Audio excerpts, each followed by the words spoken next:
I did my first gerrymandering column back in 1991.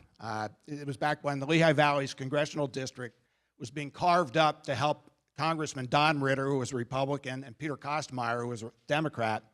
I looked it up. It was a Mr. Ed parody. I did my first columns about the Iowa model for taking the politics out of redistricting in 1994. It was back when State Representative Sarah Steelman of Indiana County was pushing that idea.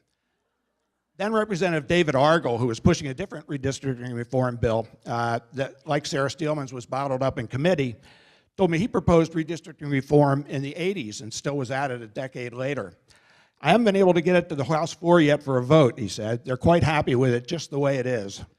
So I resumed the drumbeat in the early 2000s, including the story of State Representative Michael Diven, who was a Pittsburgh Democratic incumbent who faced a primary election challenge that had the backing of the county Democratic Committee and the two top state House Democrats, Bill Luis and Mike Vion. And the Democratic leaders had targeted Diven because he had criticized spending in the caucus and because he had sided with the Republican majority on some votes.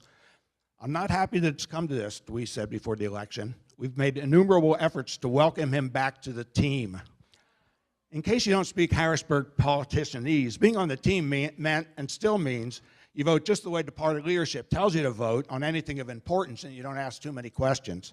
You know, if you're on the team, a favorable district is created to protect your incumbency, state money is funneled into your district to make you more popular with the voters, and taxpayer money laundered through the caucuses is poured into your reelection efforts and the office accounts. So you throw voter apathy into the mix, and it's clear unless you do something really, really stupid, you can stay in office forever.